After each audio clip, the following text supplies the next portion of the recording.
cardinale? Est-ce que c'est la croix fixe qui est l'affectif et le concret, le matériel? Est-ce que c'est la croix mutable qui est touchée, qui est quand même toute la compréhension, l'intelligence et l'application de cette chose-là? Bon, une fois qu'on a appris, il faut quand même déjà au moins 2 ou 3 ans pour pouvoir interpréter correctement un thème. Après, on passe au dynamisme du thème. Bon, moi, je passe par les progressions qui sont l'évolution personnelle de la personne, voir où elle en est dans sa vie, le cycle de la lunaison qui vous donne beaucoup d'indications. Après, on peut rajouter les transits et en dernier, la révolution solaire. Mais tout ça demande des années de travail. C'est pas en un an qu'on apprend l'astrologie. Alors, l'astrologie est compliquée quand on veut faire tout ça en un an ou en 2 ans. Ou qu'on picore un signe, on picore une maison, on picore un transit, on picore ceci, on picore cela.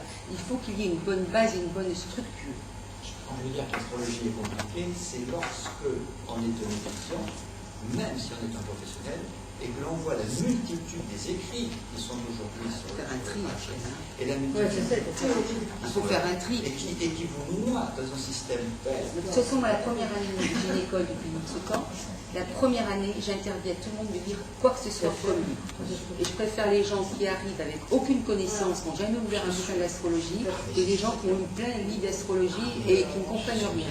Et qui vont nous poser des questions. On apprend ainsi, oui, mais ça et ceci et cela. Plus on est novice, plus on a des bonnes bases, plus c'est facile l'astrologie. Facile, c'est tellement du travail, attention, hein, c'est un travail personnel. Mais il ne faut pas aller plus vite. Il faut le temps d'assimilation et chaque année doit être bien remplie avec des bonnes bases. Mais si on picore à droite, à gauche, c'est terminé. Et c'est la première année qui est la plus importante. Il n'empêche pas qu'il y a des difficultés d'école. C'est autre chose, ça. Surtout au niveau des médecins. Il n'y aura peut-être même pas le débat. Surtout, il n'y aura même pas cette idée de thème. Tout le monde penserait la même chose et nous serions là, les uns et les autres, à nous dire « Ah, mais vous avez tout à fait raison. » Non, mais moi j'apprécie beaucoup votre démarche, Monsieur Limousin. Je crois que, enfin, je ne suis pas d'accord avec vos réponses, mais en tout cas, vous avez compris qu'il y avait une nécessité de s'interroger sur ces questions-là. C'est-à-dire de savoir qu'est-ce qu'on privilégie et qu'est-ce qu'on ne privilégie pas. Je crois que beaucoup de personnes ici ne sont pas disposées à faire cet effort. Chacun à sa façon, mais je veux dire que par exemple, de se délester, qu'est-ce qu'on pourrait éventuellement laisser de côté ou ne pas mettre en avant. C'est comme quand on a une équipe, qui on met en avant, hein? On ne met pas en avant les éléments les plus discutables. Alors, il semblerait que beaucoup de gens soient tellement habitués à leur astrologie qu'ils prennent l'astrologie comme un bloc et qu'ils ne soient pas capables de dire, bon, ben ça, c'est peut-être moins essentiel ou ça poserait plus de problèmes qu'autre chose. Vous avez au moins le mérite je vous salue pour ça, d'avoir fait un effort louable de vous dire, bon, ben, on va peut-être laisser de côté les aspects, etc. Au moins le débat est ouvert, voyez-vous. Si tout le monde dit, moi j'accepte toute l'astrologie, il n'y a pas de débat. Il n'y a pas de débat ni entre nous, ni par rapport au monde extérieur. Si on est tous chacun convaincus que tout ce qu'on fait est prévu et que c'est indivisible, l'astrologie une est indivisible, alors il n'y a rien à enlever, il n'y a rien à mettre en avant, etc. Le débat n'est pas de savoir s'il faut enlever ou pas, mais de savoir ce qu'on met en avant. Il faut dédramatiser la discussion. On n'est pas en train de dire vous allez renoncer à ceci ou cela. On est en train de dire qu'est-ce qu'on va mettre en avant et qu'est-ce qu'on va mettre plus en arrière. Bon, alors par exemple, je voudrais quand même un petit peu débattre avec ce que vous avez dit par rapport au zodiaque. Vous dites le zodiaque c'est quelque chose. Alors c'est vrai, moi je suis d'accord et pas d'accord parce que tout à l'heure je disais effectivement que le grand public connaît le zodiaque. Bon. Mais il connaît le zodiaque, il connaît disons le mécanisme zodiacal. Ça il le comprend. Maintenant, la signification des 12 signes, c'est un autre problème. Hein. Donc, quand vous dites qu'il connaît le zodiaque, ça veut dire qu'il a compris qu'il y avait quelque chose qui changeait tous les mois. Bon, ça, il l'a compris, et ça, c'est relativement transparent. Maintenant, qu'il y a les gens du bélier, et puis les gens du taureau, et qu'est-ce qu'on dit sur le bélier et sur le taureau, ça lui échappe davantage. Donc, il faudrait aussi bien comprendre que là, vous êtes en train simplement de nous parler du système. Le système, effectivement, est cohérent. Et c'est vrai que... il y a un autre problème d'ailleurs qui se pose, c'est que les gens qui sont intéressés par cette astrologie zodiacale, ils ne s'imaginent pas forcément que l'astrologie soit valable pour chaque individu. Ils pensent qu'ils sont du bélier, et quand je veux dire, ils ne pensent pas que l'astrologie ne vaut que pour eux. Hein, ils savent que s'ils sont du bélier, tout le monde n'est pas, qu'il y a d'autres personnes du bélier qu'eux. Donc ils se rendent bien compte, non je veux dire c'est ça qui est important, ils se rendent bien compte que l'astrologie les met dans une case où il y a déjà des millions de personnes. Ça les invite donc à rechercher en eux ce qui pourrait être commun à d'autres personnes et ne pas parler de ce qui les différencie. Donc le zodiaque, au sens populaire du terme, c'est une invitation à non pas... À la fois, on se différencie des gens qui sont du Taureau ou des Gémeaux, mais en même temps, on accepte de se reconnaître comme ayant des points communs avec les gens du même signe. Je ne suis pas en train de faire l'avocat de cette théorie-là, mais je veux dire que il faut bien comprendre que c'est ça qui les accroche. Il y a deux choses qui les accrochent. Un, c'est cohérent, c'est transparent. Il n'y a pas constat, dire qu'il n'y a pas de surprise, hein. C'est pas tout d'un coup une planète qui arrive ou je sais pas quoi. Non, c'est régulier, c'est un cycle régulier qui revient en permanence. Il n'y a pas de changement majeur dans ce système. Deux, ils savent qu'à la fois tout le monde n'est pas pareil, mais ils savent aussi qu'il y a des personnes du même groupe qui vont avoir des points communs. Or, l'astrologie que l'on pratique dans les cabinets d'astrologues est aux antipodes de cette forme d'astrologie. C'est ça le problème, c'est qu'en fin de compte, on a là deux phénomènes astrologiques qui existent tous les deux, mais qui n'ont pas du tout la même portée. L'astrologue, lui, qui va dire, mais oui, on va vous faire votre thème astral à vous, et ça va concerner vous, et les prévisions que je vous ferai, ça sera vos prévisions à vous, alors que le grand public, lui, il est habitué à ce qu'on appartienne à une certaine famille zodiacale, et que les prévisions ne soient pas valables que pour soi-même. Donc c'est d'ailleurs le débat sur le collectif, etc. Donc là, il y a un problème qui se pose, de savoir si effectivement on met l'accent sur l'astrologie nous permettant de nous relier à un groupe de gens ayant le même signature, ou si au contraire l'astrologie est d'abord une science de l'individu. Bon. Ça c'est déjà, si on arrive, je crois qu'il va falloir, ce sera déjà, je ne dis pas que les deux ne soient pas vrais, mais je veux dire la question de savoir quel est celui qu'il faut mettre en avant. On peut par exemple dire, voilà, bon, on va d'abord parler de l'astrologie comme étant une sorte d'ordre général du monde, avec un certain nombre de classifications basiques, et puis on va laisser de côté, pour l'instant, je ne parle pas des cours d'astrologie, là, je ne parle pas de la consultation logique, je parle de l'image de l'astrologie. Et on va laisser de côté la question de comment on peut ensuite différencier tous les gens des béliers les uns par rapport aux autres, etc., etc. La différenciation doit être un facteur qui vient une fois qu'on a mis en place le système général. Ça. On passe du général au particulier. On parle de la norme à l'exception. Donc, il y a des gens qui... Alors, ça, je ne sais pas si c'est un problème féminin, masculin, etc. Il y a des gens qui parlent toujours de l'exception, toujours du cas particulier, pour aller vers le général, et non pas du général pour aller vers le... Je crois qu'il y a un problème... Tout à l'heure, on parlait de psychisme. Là, il y a des problèmes de programmation psychique qui font que certaines personnes ont beaucoup de mal à penser en termes de... Parlons d'abord du général, puis ensuite, affinons le trait. Oui, mais enfin, moi je suis d'accord avec ce que vous dites, mais il n'y a aucun bélier qui est pareil. Oui, mais ils ont quand même quelque chose en commun. Ils ont un copain, oui, ils ont un chose en commun. Mais s'il y en a un bélier qui, moi je sais pas. Mais personne n'a dit qu'ils étaient pareils. Ils ont quelque chose en commun. Ils ont un Mars qui, quelque part. Bon, non mais attendez. Ils sont nés au mois d'avril. Voilà, au mois d'avril, donc c'est l'horoscope que l'on lit tous les jours dans le journal. Quand on est astrologue, il n'y a aucun bélier qui se ressemble. Si on a un Mars qui est en Capricorne, il va agir comme différemment qu'un Mars en Taureau, qu'un Mars en Sagittaire. Alors là, vous vous mettez en porte-à-faux avec l'astrologie des zodiacales. Ah bah je ne me mets pas en porte-à-faux quand on rentre dans une interprétation. Non, mais je veux dire qu'il faudrait quand même qu'on accepte... Attendez, puisque le grand public, à tort ou à raison, perçoit l'astrologie comme l'intéressant parce que justement, elle est capable d'une certaine forme de généralisation, de généralité. Bon. Et l'horoscope, c'est pas de l'astrologie. Ça n'a rien à voir, ça, c'est pas de l'astrologie. C'est pas d'astrologie, l'horoscope. L'horoscope, c'est une forme d'astrologie. Bon, mais écoutez, alors à ce moment-là, moi je suis pas en train de... Comment ? Pas du tout. L'horoscope, c'est une certaine image de c'est une certaine image de l'astrologie, on est d'accord ? C'est toutes les personnes qui sont au mois d'avril. Non, mais une image de l'astrologie. C'est une image de l'astrologie. D'accord. Alors maintenant, savoir, si c'est pas la bonne image, quelle est la bonne image ? Non, mais attendez. On est en train de faire de la stratégie de communication, on n'est pas en train d'inviter les gens à aller chez vous. Oui, mais c'est pour ça, c'est pas de l'astrologie. C'est pas de l'astrologie, donc, parce que l'horoscope, c'est pas de l'astrologie. Vous avez dit que l'horoscope, bien sûr, c'est de l'astrologie. Oui, mais enfin, je veux dire, de la c'est... mauvaise astrologie, si vous voulez. La mauvaise, voilà. Il sait très bien ça. C'est ça qui dessert le... Et c'est ça qu'on essaie de faire. Oui, mais vous proposez à la place, qu'est-ce que vous proposez à la place ? C'est ce que vous proposez à la place qui fait problème. Attendez, on n'a pas... Qui faisait... Il y a des propositions à faire. Non, mais je vois, il y a quelque chose que vous n'avez pas saisi dans son livre. Il n'est pas en train de... Bon, vous avez parlé de Mars, après vous étiez itinéraire détaillé. Oui, non, mais parce que pour l'astrologie, c'est individuel, c'est pas... Mais on est là, le programme de cet après-midi, c'est comment simplifier et développer l'image de l'astrologie. On n'est pas en train de faire un cours d'astrologie. Comment?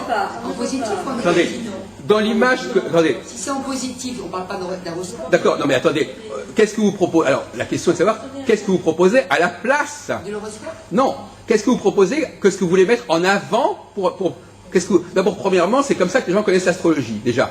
Alors, donc déjà, quelle est la stratégie de communication que vous proposez à la place qui soit plus satisfaisante?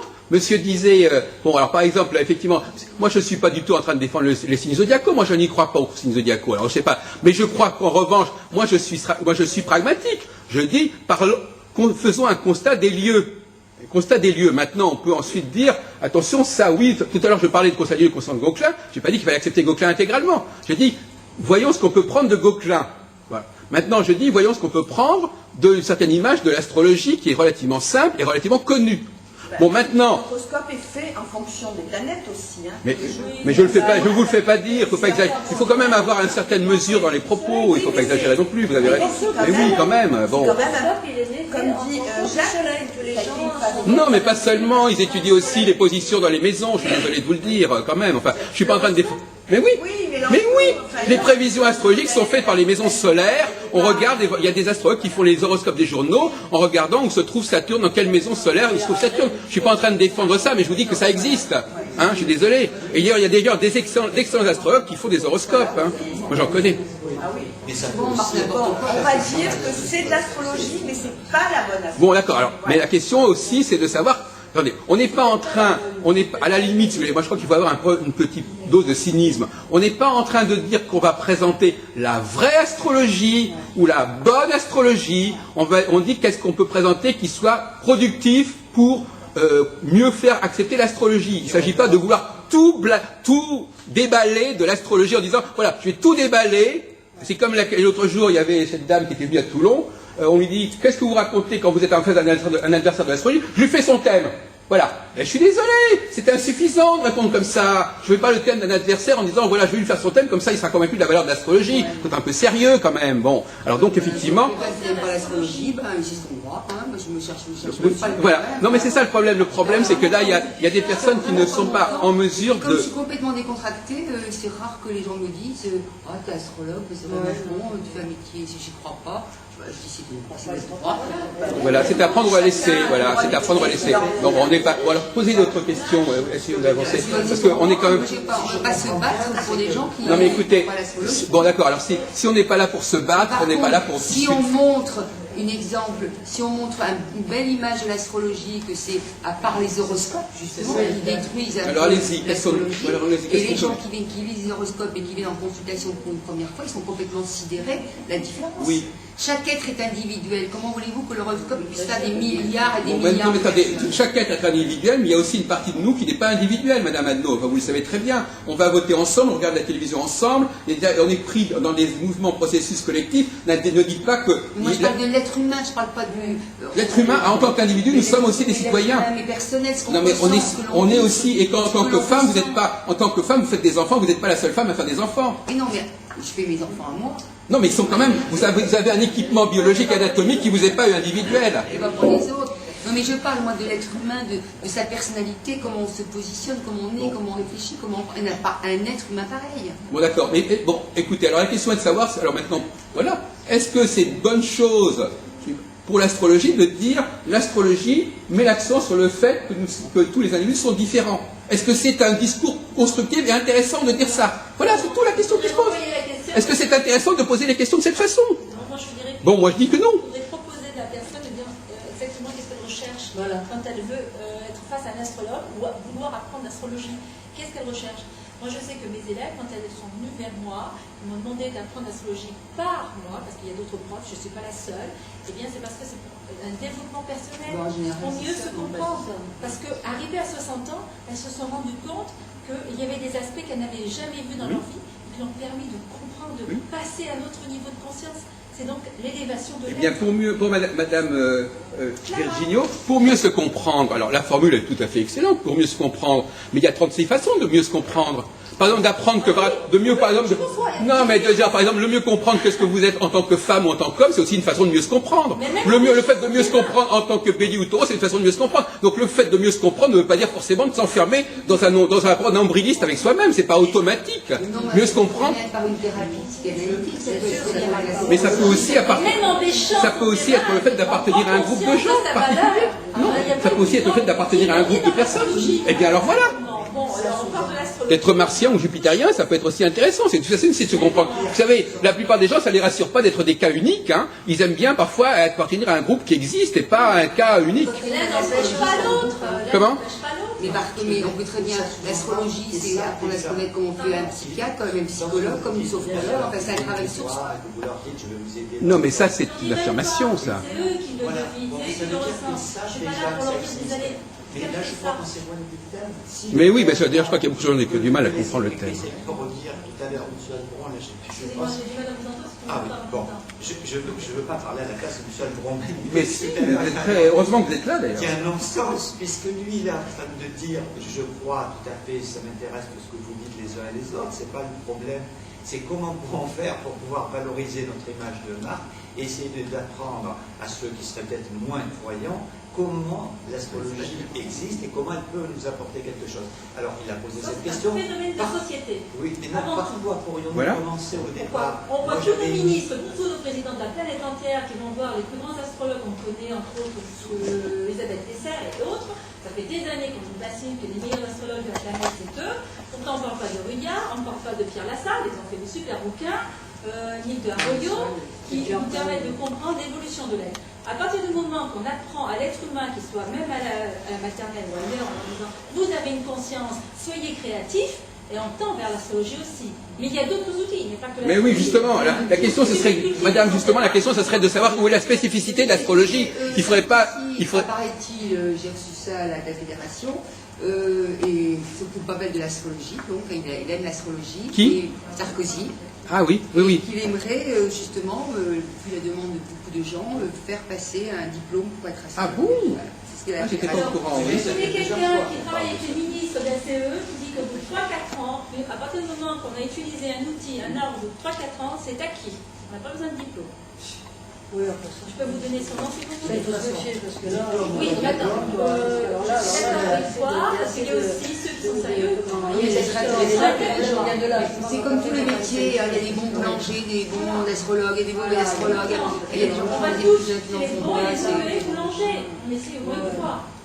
Mais Quand eux, on leur pardonne. si on voulait revenir au sujet. Non, c'est vrai, un astrologue, c'est pas quand il Moi, je bouge, pense que le si moment on devait marcher un à partir de- boulanger ou un avocat, s'ils font une erreur, même un médecin, eh bien, il a toujours. Bon, enfin, écoutez, je crois qu'effectivement, il faudrait faire un point d'ordre. Il faudrait quand même qu'on se recentre sur le débat que nous avons. Le débat que nous avons, c'est un effort qu'on vous demande. Je sais qu'il est excessif, peut-être, de vous demander ça. Un effort de vous demander, ce n'est pas ni de faire une profession de foi de l'astrologie, de votre conviction de la valeur de l'astrologie, c'est de nous demander qu'est-ce qui est le plus productif à mettre en avant. Bon, effectivement, mais au niveau du savoir, je veux dire, c'est le savoir qu'on met en avant, c'est pas de dire oui, il y a des bons astrologues, c'est pas ça le truc. Mais il y a des bons astrologues, non, il s'agit de savoir quels sont les éléments de l'astrologie qu'il faut mettre en avant, non pas de savoir s'il faut mettre tel ou tel astrologue en avant. Déjà, c'est pas le problème. Vous avez dit tout à l'heure. Eh bien justement, non mais l'étudier, il faut savoir ce qu'on donne. Justement, il faut d'abord savoir ce qu'on donne à étudier. Alors quels sont les éléments qu'on va donner? C'est ce que je vous ai dit. Non mais pas tout. Non mais pas tout. Qu'est-ce qu'on donne à étudier en priorité? Les signes. Bon, alors d'accord. Les signes, les éléments. Alors les signes, alors les éléments. Excusez-moi. Alors les éléments, c'est un comment? Ce que j'ai dit tout à l'heure, j'ai dit clairement, c'est les signes, les maisons, les planètes. Les éléments, c'était déjà bien. Aux États-Unis, c'est ce qu'ils font aux enfants en primaire. On leur apprend uniquement les premières bases. Après, ils s'en débrouillent. Attendez, il y a une chose qui se passe que vous avez oublié, c'est que les débutants veulent comprendre pourquoi on commence par les signes seulement. Il faut commencer par autre chose, un peu d'astronomie. Qu'est-ce qui se passe dans le ciel? Pourquoi vous voyez une étoile qui brille plus que l'autre? il faut parler un peu d'astrologie. Oui, parce que On peut pas les parler éléments que et les des signes, c'est pas du tout, c'est pas astronomique. En fait, c'est la base. C'est pas astronomique. C'est la base. On parle pendant Voilà. une heure de ce qu'est l'astrologie, ça c'est clair. Hein. Oui, oui. Non, mais c'est. Comment il faut la faire comprendre? C'est quoi l'écliptique? C'est quoi? Mais ça, Qu'est-ce faut pas qui le se faire tout de passe? suite, c'est trop compliqué. Il faut le faire au moment où on apprend à monter un thème. Parce que si vous commencez à leur parler de l'écliptique, ça de c'est en ceci, de dehors. cela, c'est trop compliqué. Non, Quand on monter un commence... thème, c'est après. Non, mais C'est quand après. on... Bah, après, Déjà, il faut se situer dans l'espace, Non, mais dans quand sur la Terre, qu'est-ce qui se passe autour de nous? Là, si tu veux, je suis d'accord avec toi. Moi, je parle de la... Nous, on voit l'astrologie par rapport à la Terre et le ciel, Voilà, etc. c'est ça, qu'est-ce qui se Donc, passe? j'en parle pendant une demi-heure. Mais je commence Leur pas à dire parler qu'on est dans le- l'écliptique et tout ça, qu'on j'en est parle tout pas. faux. Leur J'en dire que parle c'est pas. faux. Parce qu'on a deux signes. Parce que c'est trop... La précision des équinoxes, déjà, on n'est pas dans le vrai. On travaille dans le faux. Ça, il faut le dire aux étudiants. Pas le faux. Dans un autre système. Dans un autre système symbolique. Ben oui, Oui. ça, Justement, donc il faut repositionner l'astrologie par rapport à l'astronomie, par exemple. Parce que l'astrologie est vue d'un point de vue centre de la Terre. Et Parce qu'on a l'astrologie, reculé d'un signe. Oui. Et quand on aura reculé de 2 ou 3 signes, qu'est-ce qu'on va faire? Quand tu commences à parler d'astrologie, si tu commences à parler de ça, les gens ils sont paumés. Mais tu l'apprends après, tu leur dis pour que nous on le Mais voit de manière. si tu leur dis pas ça, ils vont avoir à table un jour avec un astronome en face d'eux. Ils vont dire ah bon? Oui, Et mon T'as autre chose, tu lui dis que nous on ne voit pas à partir de l'héliocentrique mais à partir de la Terre.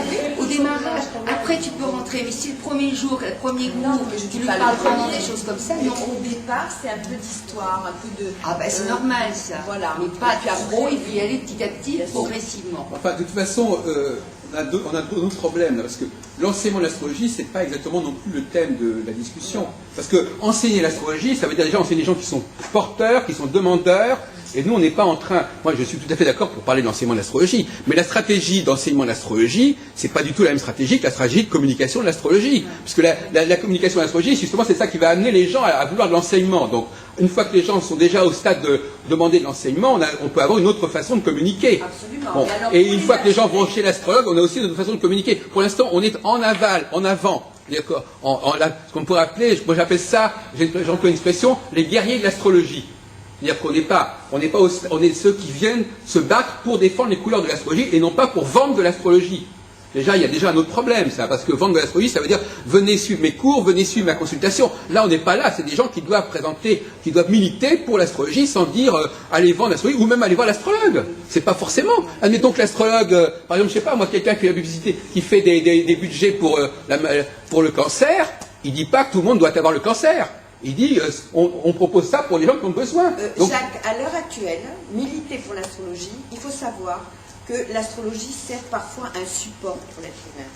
Donc, si tu veux militer pour défendre l'astrologie, il y a deux choses à faire. Présenter l'astrologie comme une étude, comme un enseignement valable, et deuxièmement, comme quelque chose qui fait partie de l'évolution de l'être humain actuel. Pourquoi je te dis ça? Parce que dans mon association, je me suis aperçue que j'avais trois sortes de personnes qui venaient. Des gens qui voulaient vraiment étudier l'astrologie. Ensuite, des gens qui voulaient entendre parler le langage de l'astrologie. Et des gens qui étaient bien avec nous, parce qu'il y avait des sorties, parce que... Donc, mais ces gens-là venaient quand même écouter le langage de l'astrologie. Il faudrait peut-être un peu de travail de leur part, parce qu'on ne peut pas étudier à leur place, c'est pas possible. Mais il y a des gens qui viennent, qui veulent entendre parler d'astrologie, et il y en a d'autres qui veulent bosser. mais attendez, voilà. Madame Roussel, nous sommes dans un petit cercle vicieux. Il s'agit de... Là, on est en train de dire comment peut-on modifier l'image de l'astrologie. Donc, on n'est pas en train de parler des gens qui, aujourd'hui, viennent à l'astrologie. Donc là, il faut faire attention. On est en train de dire, si on a un autre message, peut-être que d'autres personnes viendront à l'astrologie. Vous êtes en train de nous dire, les gens qui viennent actuellement, ils viennent pour des raisons qu'on connaît. Mais nous, on veut justement modifier cette demande. Quel est le moyen de les faire venir? Quel est le message que vous Voilà, passez? quel est le moyen autre? Ah ben écoutez, moi j'en ai d'autres. Moi pour l'instant je laisse... Est-ce que c'est de parler coréen et tout? Non, mais moi je... Comment vous allez faire passer ce message? On va y arriver, mais moi on a le temps d'en parler. Moi je ne suis pas là non plus pour vous... Je suis là pour... Moi je suis socratique, moi. Donc je fais parler les gens. Et bon, il y a monsieur Limousin qui est intéressant. Entre parenthèses, à part ce monsieur, c'est le seul homme de la réunion. Bon, enfin, passons. Mais je veux dire, bon, il se trouve que si monsieur Limousin n'était pas là, j'aurais peut-être pris plus la parole. Je trouve qu'il dit des choses qui sont relativement, en tout cas dans la ligne de la discussion, ce qui est déjà beaucoup. C'est déjà les gens accepter. Il ne s'agit même pas d'être d'accord entre nous, il s'agit d'accepter le débat.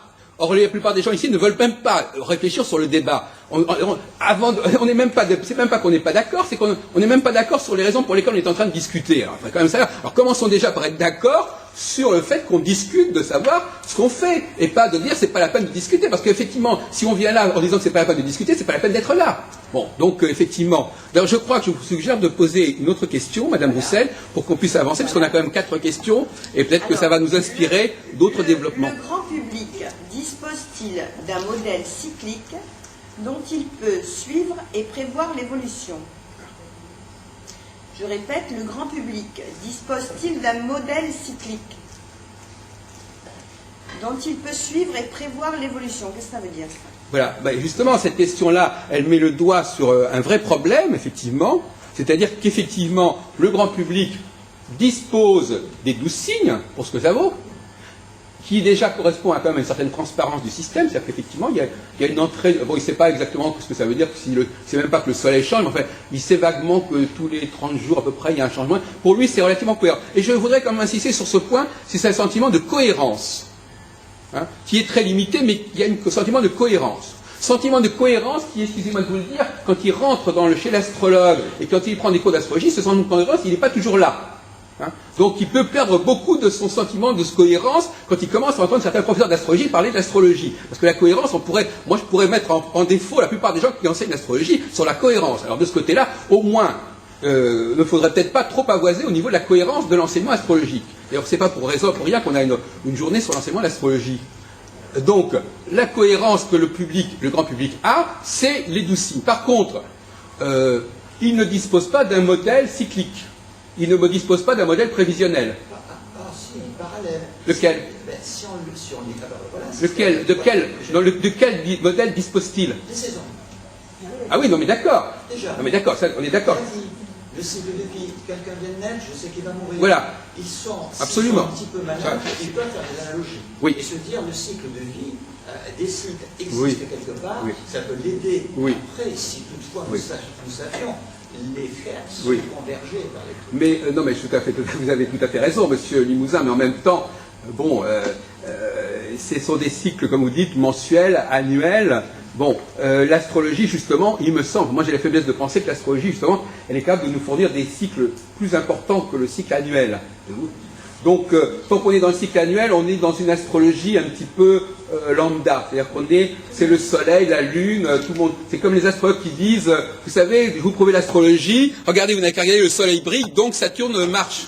Et vous, bon, il ne faut pas exagérer. C'est plus facile de prouver que le soleil et la lune ont une influence que Saturne ou Pluton. Vous êtes d'accord là-dessus? Donc, il ne faudrait pas non plus croire que, bon, alors on peut effectivement parler des cycles des saisons, mais on n'aura pas beaucoup avancé. Parce qu'on aura vraiment, à ce moment-là, si c'est uniquement pour vendre une astrologie des 12 signes ou des 12... Et encore, je vous dirais franchement, moi je crois qu'à la limite, dès qu'on commence à rentrer dans la signification des 12 signes, on a des problèmes, hein, de toute façon. Donc tout à l'heure, vous étiez d'accord avec moi sur le fait que les 12 signes, c'est bien, la condition de ne pas rentrer trop dans le détail. Parce que si on prend le bélier, le taureau, Gémeaux, pour parler, comme disait Madame Adno, les 4 éléments, alors... Moi, je ne sais pas, je crois qu'on a beau... S'il y a bien un domaine, excusez-moi de le dire, qui me pose problème, moi, c'est les 4 éléments, par exemple. Comment? Mais écoutez, on le sait très bien. Je vais vous expliquer pourquoi ça... Je vais vous dire pourquoi ça me pose problème. D'accord. Écoutez, madame, je vais vous expliquer pourquoi ça me pose problème, parce que je ne vous ai pas expliqué. Donc, comme ça ne vous pose pas problème, c'est merveilleux, mais moi, je vais vous expliquer pourquoi moi, ça me pose problème. Donc, effectivement, on n'est pas là pour se dire simplement ça me pose problème ou pas. On est là aussi pour expliquer pourquoi on dit ça. Hein? Autrement, oui. Alors donc, effectivement, ça pose problème. Pourquoi? Parce que la répartition des éléments, elle obéit à une certaine structure géométrique, triangulaire, voilà. Tous les 4 signes, tous les trigones. Ben, bon, donc ça, déjà, expliquer pourquoi... bon, parce que moi, par exemple, tout à l'heure, on parlait des saisons, Monsieur Limousin. Bon, ben, les saisons, on pourrait imaginer, par exemple, qu'il y a un élément par saison, par exemple. Hein, que chaque élément corresponde à une saison, puisqu'il y a 4 éléments. Bon, maintenant, on nous dit, sur 4 éléments, il y a un cas où il y a un signe de printemps, il y a 3 saisons différentes pour le même élément. Hein, donc, par exemple, vous prenez le feu, vous avez un signe de feu au printemps, un signe de feu en été, un signe de feu Alors donc ça ne colle même pas avec la théorie des saisons. Vous qui disiez effectivement les saisons, alors non, mais normalement on devrait avoir des signes de feu qui correspondent soit, mais ça c'est une discussion qu'on peut avoir, mais si on considère les saisons comme un point de repère important, et moi je crois que les saisons c'est une des bases analogiques de l'astrologie. Bon, si on considère que les saisons sont une base analogique de l'astrologie, ça veut dire que toute l'astrologie doit s'articuler avec une certaine cohérence par rapport aux saisons, par rapport à la symbolique des saisons. Entre autres, parce que ça peut être un moyen facile d'y aller. C'est vrai qu'avec les saisons, si on s'acharne aux saisons, on se fera vite, évidemment, mettre en défaut. Parce que les saisons marchent bien en Occident, marcheront peut-être pas dans les pôles, nord et sud, etc. Oui. Donc il y a aussi ça. C'est-à-dire le problème, c'est que chaque fois qu'on en fait un pas en avant pour montrer quelque chose dans l'astrologie, il y aura toujours scientifiquement le moyen d'après d'objecter. Pourquoi? Parce que nous ne marchons pas du tout avec uniquement que les saisons, uniquement que les maisons, uniquement que les aspects, uniquement que les planètes, mais nous marchons avec un ensemble quand on est astrologue. On mélange tout. Ce sont des systèmes qu'on a mis dans notre panier, comme que les médecins d'ailleurs pour pouvoir soigner. S'ils ne devaient s'intéresser qu'à la douleur et de l'aspirine, ils ne seraient pas médecins. Ils essayent par tous les moyens. Mais nous avons une astrologie dans laquelle nous avons plusieurs systèmes que l'on met. Oui, alors là, on n'est pas sorti d'auberge, monsieur Limousin. Alors là, tout à l'heure, vous nous apportiez de la simplicité, là, on tombe dans le travers inverse. Non, mais c'est le problème. Alors, effectivement, on pourrait chercher de la simplicité. Les signes, oui, puisque, comme vous avez dit, c'est un moyen d'approche, mais ce sera limité. Non, les signes, ça pose problème, les signes, parce que les signes, c'est un problème, c'est intéressant sur le plan des saisons, c'est intéressant sur le plan du système, c'est intéressant sur le plan du cycle, mais dès que vous voulez faire la psychologie du signe, là, il y a un problème. D'où ça sort, cette psychologie? Qu'est-ce qui fait, pourquoi il y a un bélier, pourquoi il y a le taureau, etc. Donc, si vous voulez, autant les saisons, on comprend ce que c'est que les saisons, on comprend le printemps. Maintenant, comprendre qu'il y a un bélier, taureau et gémeaux, et que c'est trois signes différents pour la même saison, et que entre bélier et taureau, il y a des différences absolument énormes, que il y en a un qui est dominé par Mars, l'autre qui est mal. Bon, là, déjà, on commence à être largué, je vous dis tout de suite. Bon, alors, si on a un minimum de cohérence, et s'il est plus dans un minimum de cohérence, il dit, attendez, monsieur, vous nous parlez des saisons, et puis maintenant, vous dites qu'il y a des différences à l'intérieur de la même saison entre des signes qui sont énormes. Alors, qu'est-ce que ça veut dire? Qu'est-ce que vous voulez? Alors, donc là, il y a un problème qui est lié à quoi? Qui est lié notamment à la théorie des domiciles, qui est très responsable de tout ça. La théorie des domiciles qui attribue Mars au bélier et Vénus au taureau, par exemple, elle contribue à opposer le bélier au taureau à l'intérieur de la même saison, par exemple. Bon, je dis ça en passant, mais je pourrais développer indéfiniment. Concernant les quatre éléments, effectivement, il y a un problème, parce que, d'abord, en astrologie, c'est essentiellement le 4. Déjà, essayer d'introduire un facteur 3 dans une structure comme l'astrologie, c'est pas du tout évident, parce que vous allez toujours avoir une des 4 saisons où il n'y aura pas d'éléments. Parce que vous n'avez que 3 signes pour 4. Donc, par exemple, regardez, il n'y a pas de signe de feu en hiver, par exemple. Donc, chaque fois, il y aura un élément qui va manquer pour une saison. Bon, c'est pas très réjouissant, c'est pas très satisfaisant intellectuellement.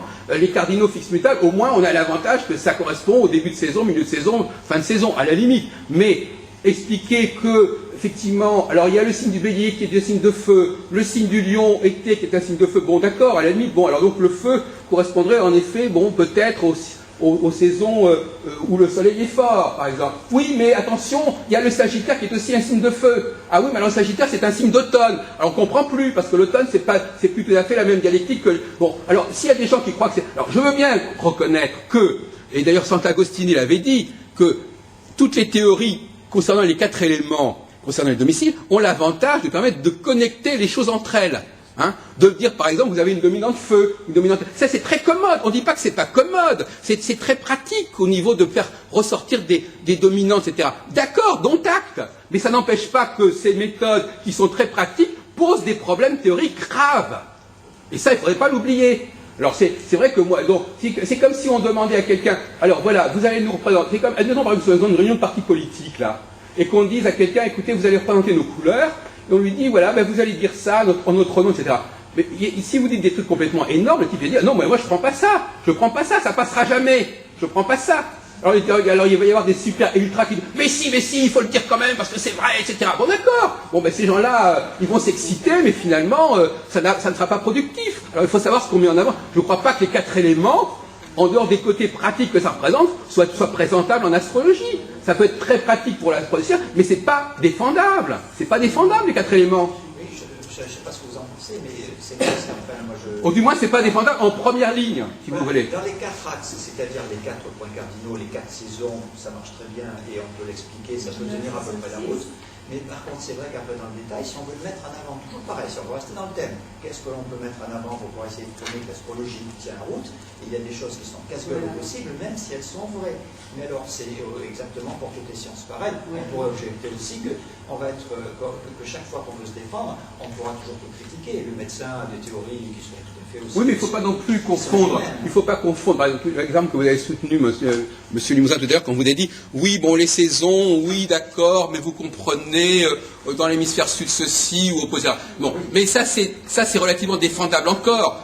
Non, mais c'est-à-dire, vous pouvez toujours dire, non, mais il y a des choses qui sont complètement indéfendables et des choses qui sont plus défendables. C'est une question de gradation, effectivement. Alors, les saisons, c'est quand même un élément fondamental.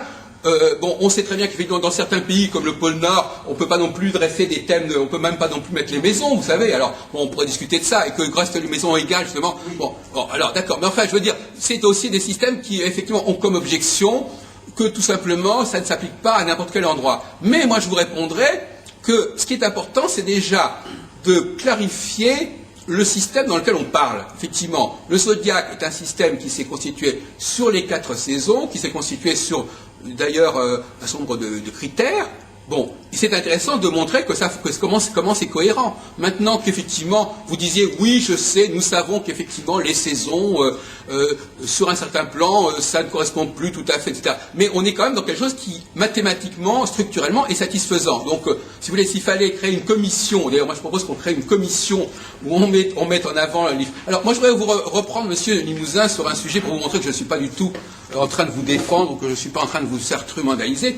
Vous avez attaqué les aspects.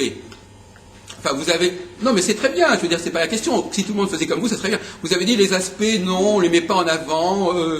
Moi, je considère que ça, c'est... Je me permets donc de ne pas être en accord avec vous, parce que c'est le sujet du débat de dire, voilà, sur ce point, je pense pas que ce soit le truc le plus intéressant. Mais il y a parmi nous des gens qui ne veulent remettre en question rien.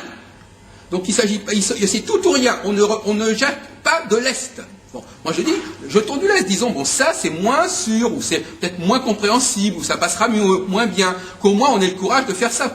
Cette réunion, c'est un peu une réunion thérapeutique à la limite, c'est-à-dire qu'on fasse un petit peu, qu'on se débloque un petit peu et qu'on dise, bon bah à la rigueur, on va peut-être dire, bon bah ça c'est peut-être moins, alors, soit on dit, moi ça on en parlera peut-être moins, ou ça on en parlera peut-être plus. Bon déjà que si tout le monde arrivait à faire ce travail, un petit peu d'ascèse comme ça, disant bon voilà, on va quand même faire un effort. Bon, alors concernant les aspects, moi ce matin j'ai terminé mon séminaire en disant que les aspects c'était le cœur de l'astrologie, justement. Pourquoi? Parce que l'astronomie, elle ne s'intéresse pas aux aspects, l'astronomie. Non. Il y a une conjonction. Bonne fois c'est une conjonction de quoi? Par une conjonction de la Lune et de Mars.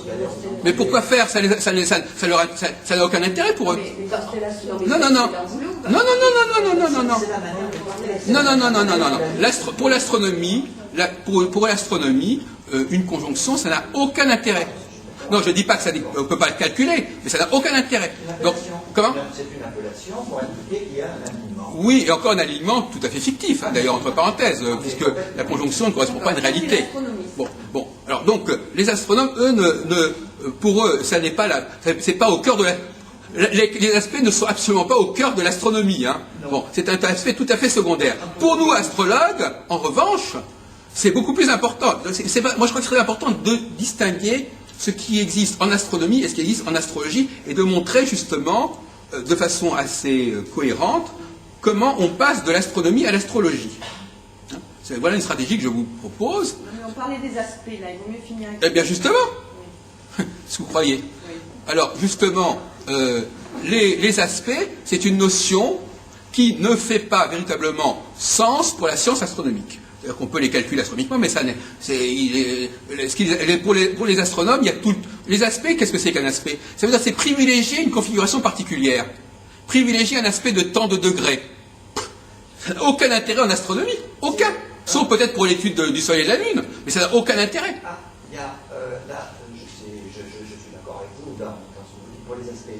Quand je me permets d'objecter, c'est juste pas pour vous.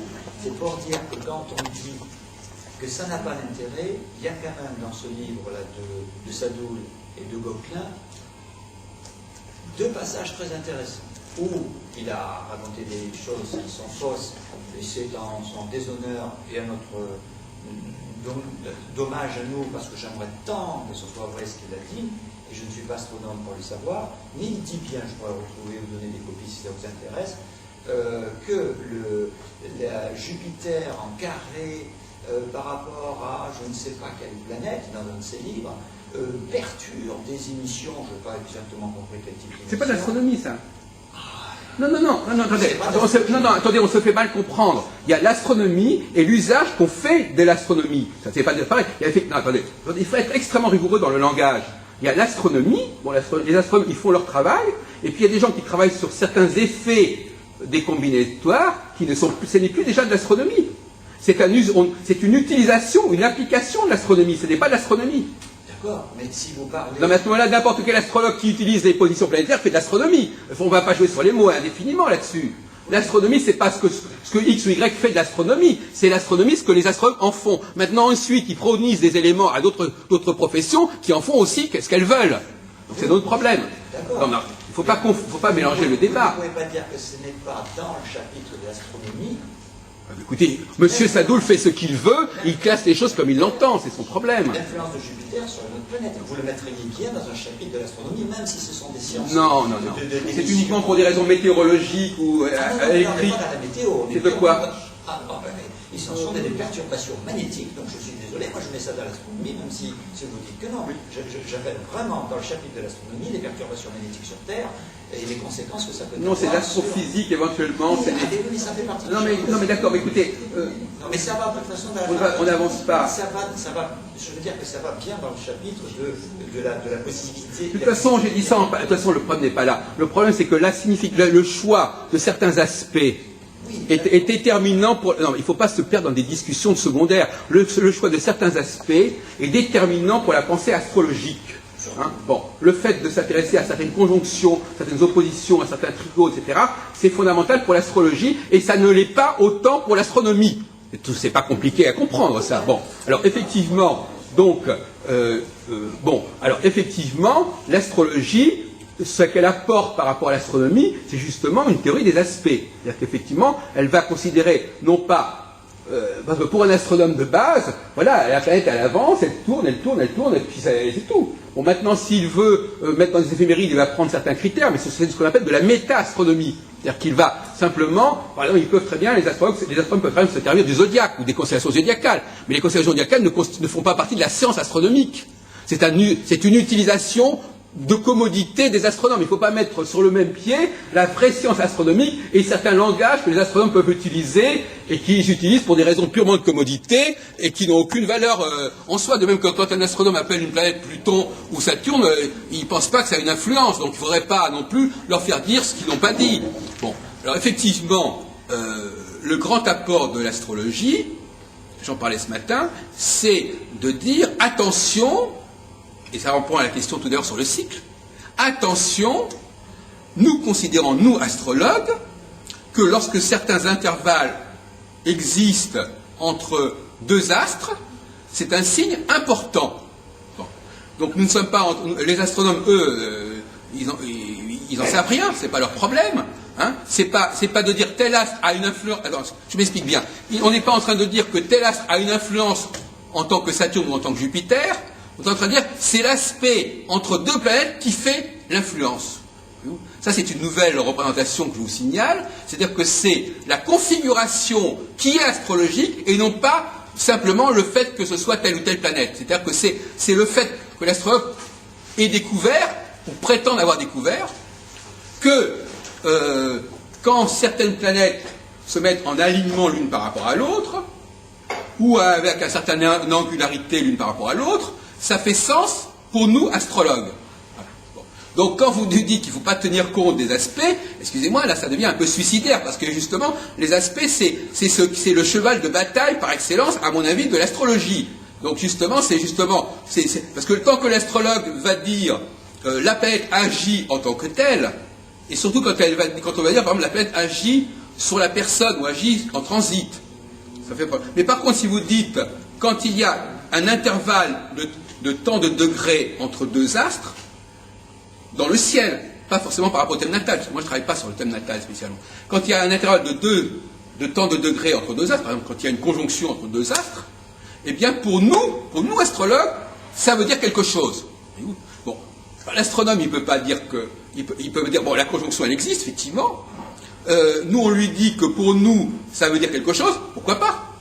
Et troisièmement, on n'est pas en train de dire que, et là je renvoie aux travaux sur le fameux débat sur l'astrologie, les astres comme signal ou comme signe, enfin il y a tout un débat là-dessus.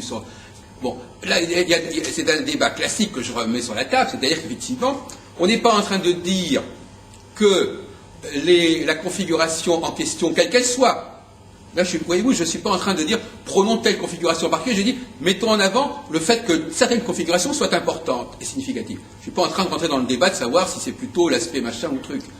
Il faut procéder par ordre et puis il faut chercher un consensus. Donc il ne faut pas dire moi je pense que c'est telle configuration. Non.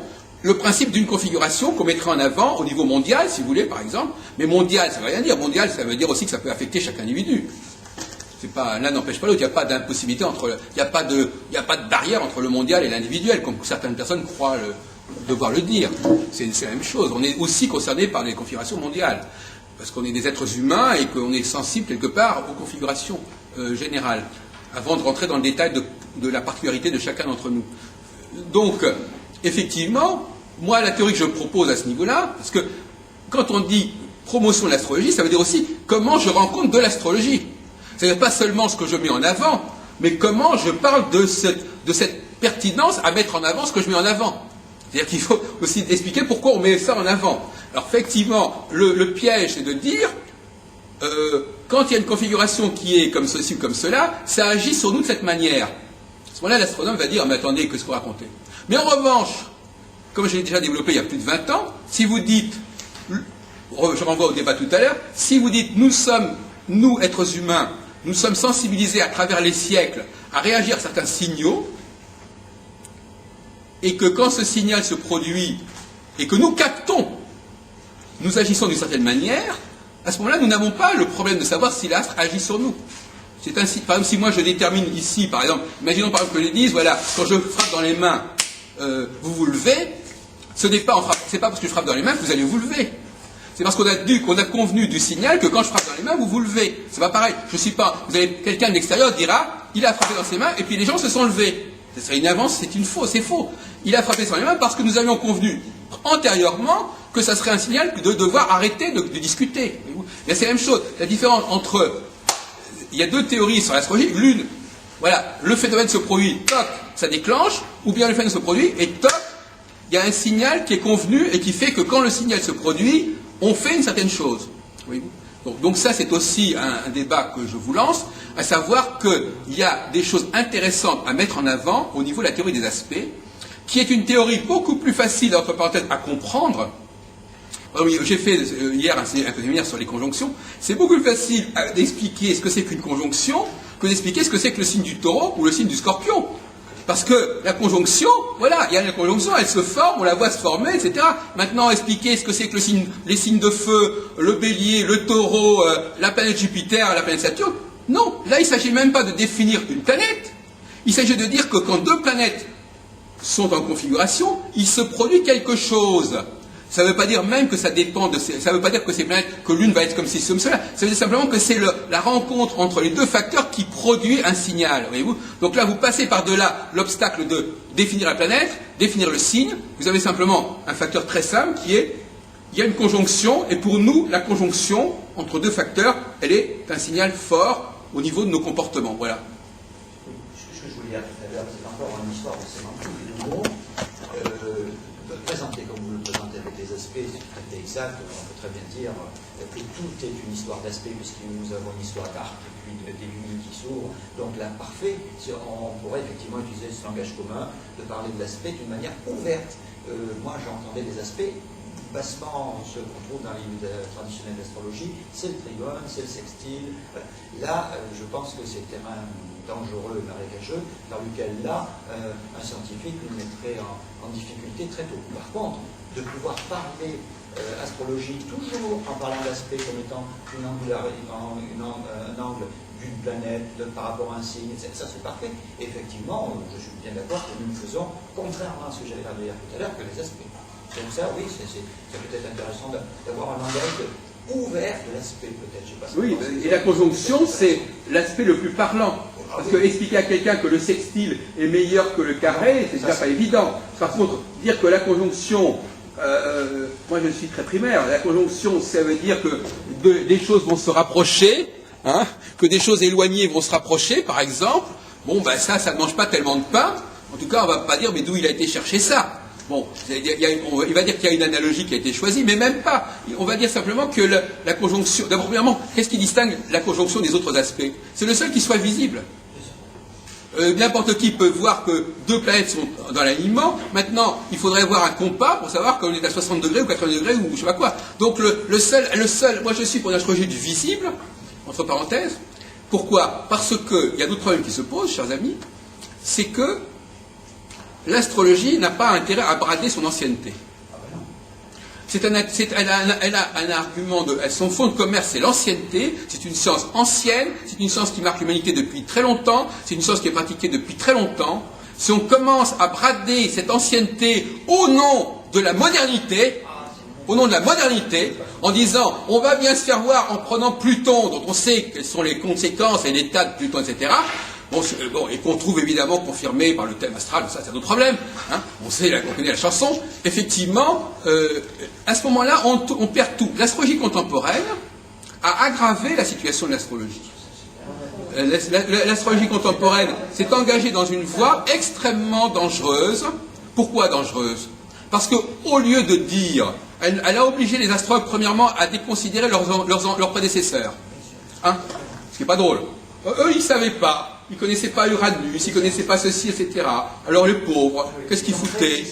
Bon, alors voilà. Et alors nous, mais d'un autre côté, on dit, ah oui, mais on reprend quand même la tradition. Ils ne connaissaient pas des tas de choses, mais on reprend la tradition. Donc on est en porte-à-faux. Deuxièmement, ancienneté, mais il n'y a pas d'ancienneté. Troisièmement, visibilité, c'est-à-dire que c'est un système qui existe depuis trop longtemps, que les hommes se sont habitués depuis des millénaires à voir les planètes, à voir les étoiles, et que bon, c'est quelque chose qui n'est pas du tout nouveau, et qu'ils ont eu le temps de s'imprégner éventuellement de ce rapport. Le temps est important. Tout à l'heure, j'en parlais ce matin. Le temps, on ne peut pas faire ça. Les gens qui sont, alors je fais une petite parenthèse pour ceux qui étaient là ce matin, les gens qui sont dans l'avoir, ils ont pas... Vous n'étiez pas là ce matin, mais c'est un petit clin d'œil comme ça que je fais à mes élèves, enfin mes élèves du moment. Le temps est important. Dire que l'astrologie a mis du temps pour imprégner l'humanité, c'est important. Maintenant, on commence à dire, on a découvert un truc il y a 3 ans, ça déjà actif. Bon, ça fait pas très sérieux, hein. Donc moi je dis pas qu'il ne faut pas les utiliser, mais je veux dire que il faudrait savoir si l'astrologie a intérêt à mettre en avant son ancienneté, le fait que depuis des millénaires, le même système existe, que les gens le connaissent, l'ont approfondi, l'ont intégré, ou bien si on la met dans un état d'instabilité en disant voilà, il y a des choses qui se produisent sans qu'on le sache, qui agissent sans qu'on le sache, qui agissent sans qu'on le voit, et qui ont toujours agi mais on ne le savait pas. Bon, l'astrologie, elle sort pas indemne de ce genre de discours, hein, je vous le dis tout de suite. Bon, alors là aussi, on aurait peut-être intérêt, mais ça c'est un gros effort stratégique que je suggère, intérêt à dire, parlons plus et Gauquelin vient dans ce sens, n'est-ce pas? Oui. Puisqu'il ne tient pas compte des planètes comme par hasard au-delà de Saturne. Donc on a déjà intérêt, alors je suis désolé, ça va peut-être choquer certaines personnes ici, intérêt à ne pas mettre en avant les transsaturniennes, par exemple. Parce qu'elles font problème plus qu'autre chose. Plus le problème des noms, etc. Donc, si vous voulez, c'est pas franchement une priorité. Je dis, on n'est pas en train de dire il faut les éliminer, c'est-à-dire qu'on n'a pas intérêt à dire ça en premier. Donc, on commence déjà à avoir un profil, tout petit peu, là, on est en train de discuter de ce qu'on mettrait en avant, de ce qu'on ne mettrait pas en avant, de ce qu'on arrive facilement à expliquer ou pas. Par exemple, on arrive plus facilement à expliquer ce que c'est qu'une conjonction et la symbolique qu'on peut accorder à une conjonction que d'expliquer ce qui distingue le bélier du taureau, par exemple. Bon. Etc. On pourrait, par exemple, la théorie des domiciles planétaires, elle n'est pas non plus évidente à expliquer et à justifier, bien qu'il y ait des choses qui sont intéressantes à ce niveau-là. Mais par exemple, il y a des choses que les astrologues ont complètement laissées de côté. Eh bien, par exemple, les étoiles fixes, ils n'en parlent plus. L'astrologie contemporaine ne parle plus des étoiles fixes. Donc ça, c'est peut-être un truc qui est peut-être regrettable. Il y a peut-être des choses à réintégrer dans l'astrologie. Il n'y a pas que des choses à enlever, il y a des choses à réintégrer. Alors je sais qu'il y a des gens qui disent, oui, mais on ne prend pas les étoiles fixes parce que les étoiles fixes ne font pas partie du système solaire et que nous, on veut être cachère au niveau du système solaire et on ne veut pas commencer à être en prise avec les astronomes qui vont nous dire, etc. Alors qu'en réalité, sur le plan purement visuel et du signal, c'est pas grave. De toute façon, depuis des millénaires, nos prédécesseurs et nos ancêtres voyaient les étoiles fixes, voyaient les planètes. S'ils ont eu envie de connecter les unes avec les autres, ce n'est pas la question de savoir si ça agit parce que c'est plus à quelques millions de kilomètres de plus ou de moins. C'est une question visuelle. Dans le visuel, c'est un signal majeur. Ce qui est visuel est majeur. Ce qui n'est pas visuel est aussi un problème. Bon, alors effectivement, il n'y a aucune difficulté pour quelqu'un de bonne foi à accepter qu'un astrologue dise, voilà, nous on travaille sur des signaux qui combinent éventuellement une planète et une étoile qui étaient connues depuis des millénaires. C'est pas un problème majeur. Antares l'a fait dans son livre, il parle d'Aldebaran pour les problèmes visuels. Oui. Bon, c'est vrai que j'ai essayé de le faire, c'est trop difficile. Il faudra avoir des millions de clients et pouvoir se permettre de leur demander à un moment s'ils ont mal aux yeux en disant tiens, il y a justement Aldebaran qui se trouve dans le métier, etc. Bon. C'est pas très facile. Non, mais il y a d'autres façons de travailler avec les étoiles fixes que celle-là. Mais bon, moi, pour l'instant, on n'est pas en train de développer telle ou telle théorie en particulier. Mais disons qu'effectivement, les étoiles fixes, on n'a pas le droit forcément de les bannir. Pourquoi? Parce que le couple planète-étoile est un couple extrêmement intéressant, puisque on a deux types d'astres différents. On a d'un côté une planète qui avance, de l'autre côté une étoile qui est fixe. Donc, quelque part, il y a une dualité qui est au cœur même de l'astrologie. Pourquoi? Quand est-ce que l'astrologie est née? Elle est née le jour où on a distingué les planètes des étoiles. Ah ben oui, c'est le jour où on s'est aperçu qu'il y avait des planètes errantes qui se distinguaient des étoiles que l'astrologie est née. La notion d'étoile, de planète, est née le jour où on a su distinguer les planètes des étoiles. Donc, le fait de s'intéresser à la dialectique planète-étoile a dû fasciner les anciens depuis très longtemps. Avec la Lune. Il y a vu la Lune. Pardon? Avec la Lune. En suivant, en mettant de l'eau dans votre moulin, en rajoutant la Lune qui allait bouger tellement, ça a dû être certainement un des premiers aspects auxquels ils se sont intéressés. On se demande pourquoi. Oui, alors justement, la théorie des aspects, elle est évidemment sous-tendue au départ par la pleine lune ou par la nouvelle lune. C'est clair que c'est ça qui a joué. D'ailleurs, de toute façon, le modèle solilunaire a certainement été la matrice de toute l'astrologie d'une certaine manière. Mais on a cherché à passer du plan trop rapide du Soleil à la Lune à un plan plus lent qui comprenait des facteurs qui pouvaient aller tous les 7 ans ou tous les 15 ans et qui n'étaient pas réduits au niveau où on en est, etc. À ce propos-là, je voudrais faire une petite parenthèse qui va vous amuser, c'est-à-dire que finalement, au fond, quand les gens vont aux élections, ils font de l'astrologie d'une certaine manière. Quand on élit quelqu'un pour 4 ans, pour 5 ans, au fond, on fait de l'astrologie. C'est pas de la vraie astrologie, mais c'est quand même de l'astrologie. C'est-à-dire que c'est le principe qu'il y a régulièrement quelque chose à faire, il faut reprendre régulièrement. C'est cyclique. Le système des élections, toutes les constitutions sont cycliques. Bon. Donc, si vous voulez, moi, ma théorie est la suivante sur ce point. Je dis, voilà, ça veut dire que si les gens, aujourd'hui, depuis disons 250 ans, si la mode des constitutions, la mode des élections s'est développée, c'est parce que ça fait résonance avec notre propre cyclicité intérieure. Alors, on n'est pas arrivé, évidemment, à ce que les élections aient lieu au moment où il y a des configurations astrologiques importantes, mais malgré tout, quelque part, tout se passe comme si, effectivement, les gens avaient instinctivement l'idée qu'il fallait reconstituer une sorte de cyclicité de ce genre-là, et de se rejoindre, et que tous les 4 ans, par exemple aux États-Unis, on allait tous, en l'espace de 24 heures, se rassembler et voter pour quelqu'un, etc. Il y a quelque chose de l'ordre de l'astrologique là-dedans. Donc moi je dis, il faut mettre en avant, il faut récupérer toute la théorie des élections, et dire que finalement, il y a déjà quelque chose de cet ordre-là. Donc pour répondre à la question qui a été posée, la notion de cyclicité, elle existe déjà. Elle existe déjà sous une forme un petit peu bizarre, qui est le fait que les gens, effectivement, dans différents pays, aillent voter à différents moments, mais le fait que les gens élisent quelqu'un dans la discontinuité, c'est-à-dire qu'effectivement les élections n'ont pas lieu en permanence, on n'est pas en Suisse. Le fait que dire que les élections ont lieu tous les 4 ans ou tous les 5 ans, on peut très facilement le relier avec une configuration planétaire particulière. Donc ce que je veux dire par là, c'est que nous avons un instinct. Il y a un instinct. Tout à l'heure, j'ai dit, nous avons une programmation ancestrale qui fait que nous avons des horloges biologiques en nous que nous décodons plus ou moins bien. Effectivement, alors parfois c'est mal décodé. Quand par exemple, si les gens s'intéressent aux 12 signes zodiacaux, c'est parce que quelque part ça fait écho à quelque chose en eux. Ça ne veut pas dire forcément que les signes zodiacaux soient valables, mais ça réveille quelque chose du même ordre. Vous savez, c'est par exemple quelqu'un, par exemple, un enfant, par exemple, peut apprendre, il naît en Chine, il apprend le chinois, et puis au bout de 3 mois, on l'emmène aux États-Unis, il va apprendre l'anglais. Ce qui est important, c'est de réveiller la capacité de parler, c'est pas d'apprendre une langue en particulier. Donc, ce qui est important, c'est que les facultés soient réveillées. Alors bon, les gens, quelque part, il semblerait que dans notre Occident, les gens, quelque part, quand ils vont voter tous les 4 ans, ça leur donne une certaine satisfaction qui correspond certainement à quelque chose de très ancien. Et donc, finalement, il faudrait aussi récupérer aussi cela. Donc, la question qui se pose au niveau de quel est le modèle cyclique que l'on met à la disposition du grand public, à laquelle vous aviez commencé à répondre, Monsieur Limousin, c'est-à-dire qu'effectivement, on a la cyclicité saisonnière, mais il est un fait que la façon dont les astrologues, dans les horoscopes, ou ailleurs d'ailleurs, chaque fois qu'on entend un astrologue faire des prévisions, c'est complètement opaque. C'est opaque. Qu'est-ce que ça veut dire opaque? Ça veut dire que tantôt il sort Saturne de sa manche, la fois d'après c'est Pluton, la fois d'après c'est... Mais qu'est-ce que vous voulez que les gens comprennent à tout ça? Ce que nous avons proposé, nous, pendant ce séminaire, c'est de mettre en avant un certain cycle. C'est-à-dire de dire un super cycle, c'est-à-dire un cycle qui couvrirait les autres cycles, et qui serait un cycle qui aurait la simplicité un peu du zodiaque, c'est-à-dire qu'il y aurait une certaine configuration astrale, qui a une périodicité bien précise, dont on déterminerait relativement clairement les effets, et qui serait mise en avant. Bon, donc soit on fait ça, mais alors pas au niveau annuel, mais sur plusieurs années, voyez-vous, exactement comme on vient de le dire pour la question des élections.